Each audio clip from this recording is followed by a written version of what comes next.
Well, it helps if you don't go back. Don't go back and try to relitigate anything that you've lived before for a number of reasons. First of all, you don't remember as well as you think you do. And next, you don't have any power back there. The tendency is to go back and need it to be different in order to feel better now. And since you can't go back and make it be different, then you usually don't feel better now. You just practice the vibration of that. Sometimes it's a good vibration, and when you practice it, it serves you. But sometimes it isn't, and so it doesn't serve you. And so it's good to be aware of which thoughts are serving you now and which thoughts are not serving you now. Just remember that the goal always, whether you're thinking about the past or the present or the future, is to find a way of seeing it as your inner being is seeing it, which means here are a few things that you can know. We'll just give you a basic understanding of why your inner being sees things the way your inner being sees things. First, your inner being loves you always. Your inner being only loves you and always. So if there's anything that you're doing with your thoughts about anything that you've lived before or now, or either you're thinking about living, that doesn't include you really liking you, you're going to get off base of your inner being right now. That's just for starters. You cannot beat up on yourself and stay in concert with your inner being. Your inner being will not go there. Your inner being will not go there. Next, you can't beat up on anybody else either. Now that's where Esther started having a little trouble. She didn't mind us always loving her. But when it came to other people, she would say, apparently you need more information about them, Abraham, because I'm sure if you knew what I know, then you would feel more like I feel. But we were stubborn. We would never go there with her. And she came to understand, you all do too, that because we never go there, that if she's going to continue to push against unwanted, then she's going to hold herself not only apart from us, which feels awful, but she's going to hold herself apart from who she is, which is us. Two important things. Your inner being will not talk smack about you, and your inner being will not talk smack about anybody else. Next, your inner being knows what's in your vortex and feels such eager anticipation of the never-ending discovery that will surprise and delight you. So it's like this treasure hunt. Now you put all the treasures there, but you don't recognize them anymore because you put them there so incrementally. And in the meantime, they've been growing. They've been becoming more. Law of Attraction's been gathering the cooperative components. And so the pieces or ingredients that you've been putting there have grown into full-blown life experiences that are ripe and ready for your reception. Your inner being is always revealing everything your inner being knows about what's in your vortex. But your ability to comprehend it has to do with your receptive mode. You've got to be somewhere in the vicinity.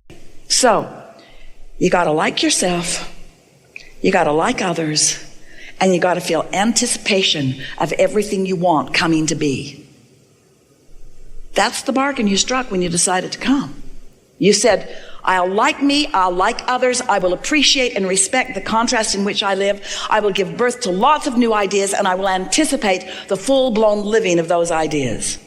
That was the contract that you didn't sign, but that you vibrationally knew coming into this time-space reality. Oh, and then there's one last thing.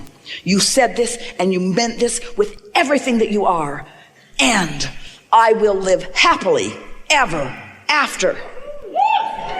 I will live happily ever after. I am an eternal being. I cannot cease to be. I cannot cease my consciousness. I cannot shut myself down. I cannot come to an end. I've come so far. There's so much joyous momentum. There is so much joyous momentum. So you said, I'll join my joyous momentum and I will allow it to come to full manifested fruition in this leading edge place, this time and space where the ideas blossom and bloom, where you can see them and all the depths and magnificence and brilliance of the colors, where you can hear them, all the rhythms, all the pieces, all the sounds, all the symphony of it, where you can smell all the fragrances of it and taste all the flavors of it and touch all the tactile feelings of it. In other words, this time-space reality is where your thoughts turn to the things and you are ravenous for it, you see. You came as a creator to do all of that, to experience all of that, and to do nothing less than that, you see. So it's logical to us that when you have a little thought like, I don't like me, ouch. I don't look too good today, ouch. I should have done something different last year. Ow, ow, ow, ow, ow, ow, ow, ow, ow. I hate that person. Ow! That person should go to hell. Ow! Oh, this glorious guidance system that you are aware of, aren't you? You just didn't know how personal it was, how about you it is, about what you think it is. It's not about anybody else. It's only about what you think about anybody else. It's not about anything except the relationship between what you think and what your inner being's thinking about the same thing in the same moment. Do you have any choice if you want to feel good other than to think good feeling thoughts? What we think we're really addressing here is your, we love you so much, unnecessary tolerance for discomfort. You've sort of grown calluses, have asbestos hands. Ha ha ha ha ha. Ha ha ha ha ha. I've insulated myself against my own negative emotion. And while it's not burning up my hand, it's destroying my financial well-being. Or. We know that we are bordering on ridiculous here, but we're wanting to get your attention that it's time to begin directing your thoughts to synthesize and harmonize with those of your inner being in order to live the manifestations that are so important. It's interesting because everything that we want to talk to you about is about feeling, because we know that everything you want, all of these manifestations, whether it's cars or houses or empires or relationships or circumstances or events or movements, anything that you want because you will feel better in the having of it. So if we can convince you that you do have control over your emotion, and it only takes a little bit of conscious awareness to get good at it, then the manifestations will follow. But almost every time we talk with you about that, dear heart humans freak out and think that we're trying to talk you out of your manifestations, as if they're not spiritual, when nothing could be more spiritual than the leading edge of spirit. Manifestations are important. They are what we all came for. Think about the idea of something beautiful. Just think about beauty, and then open your eyes and look outside at this day. Esther stood and looked out her window this morning. She hardly could make herself go take a shower. She just wanted to keep looking out the window at the beauty of this day. It's almost like she could see the fresh, high air. She couldn't get her window open. So she had to imagine what it smelled like out there. But those manifestations are what you devour with your eyes or with your tongue or with your ears. It's more than just the thought. That's why you don't want to do the groundwork of preparing the thought. You want to just get right to the good stuff. But if you haven't done the groundwork and prepared yourself for the receiving mode of the good stuff, then when the manifestation comes, it isn't the good stuff. Because you're always in some receptive mode. You're in the receptive mode of the joyful being that you are, or you're in the receptive mode of the miserable being that you are. Or you're in the receptive mode of the overwhelmed being that you are, or the angry being, or the hopeful being, or the knowing being. In other words, you're always in the receptive mode of something. And what's manifesting shows you what you're in the receptive mode of, you see. And we know this is an extreme example. This hot stove means that you really, really want something, and you're really, really not in the vibrational vicinity of it. But you could be. Let's say that you want $100,000 and you need it right away. Let's say you more than want it, you need it. You really need it. 200 would be even better. 300 would be 3 times as good.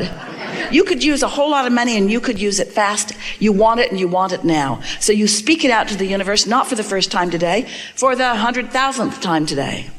So you've spoken it out, and yet you really don't expect $100,000 to just drop in your lap today.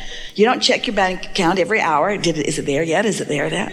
Abraham, how do I turn these thoughts to things? How do I get it out of the vortex into the bank? Tell me now, tell me now, tell me now.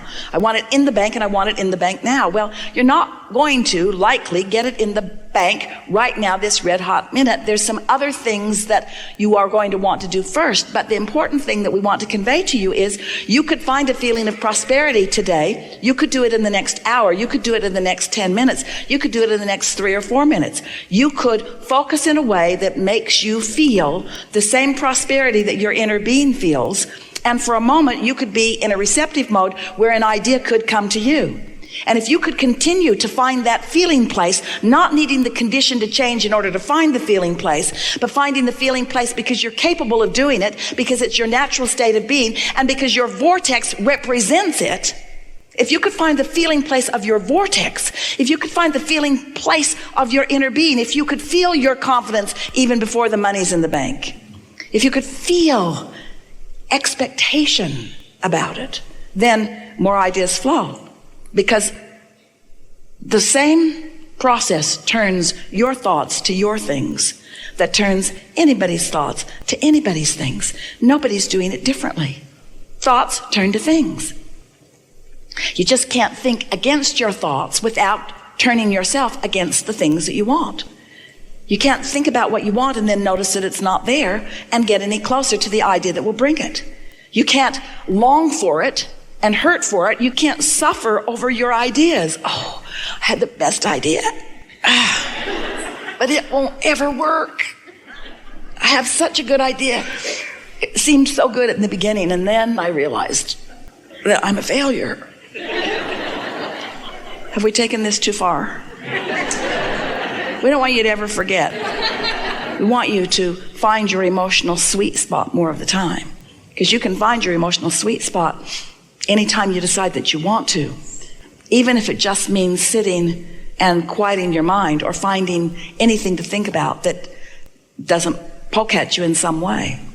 And as you do that, your vibration gets higher and higher and higher and higher and closer and closer and closer to who you really are. And then some of those thoughts begin to turn to some of those things, and then you become a believer. If you haven't goosed yourself all up to believe that action trumps everything and that action matters so much and that I've got to act, if you haven't done that flawed thing to yourself, so you're able to sit there while your vortex gestates, while more things are worked out, and your singular intent is just to be in the receiving mode so that you get it when it's ready. You get ready for what's getting ready for you. That's the best way we can describe it. It's getting ready for you. It's gathering the cooperative components. Maybe all of them haven't quite been gathered yet. It's getting ready for you to get ready for it. Well, when you're ready, you don't say, I wonder. You say, don't care what you think, don't care what you think, don't care what you think, I'm going this way. And until it feels like that, it's going to be sort of limpy-gimpy anyway. This energy that creates worlds, when you get an impulse from this receptive mode, you want to fly with it. So you could pretty much conclude that if it doesn't feel like that, then you might want to give it a little more time. Because one who's connected to the stream is more powerful than a million who aren't. There's so much leverage in that kind of connection. Sure, you can go down the road and do more contrast and put more in the vortex, and that's all fun. But when you're feeling like you're feeling, it's time to turn on the gas. It's time to focus. Focusing is the most powerful mechanism that you have, as long as you are in a fairly good emotional state of being. If you don't feel good, don't focus. It'll make things a lot worse. If your friends say, hey man, you need to do something, say, not right now, believe me, trust me, I gotta lay low. I'm laying low right now, I'm laying low. But when you're feeling great, focus.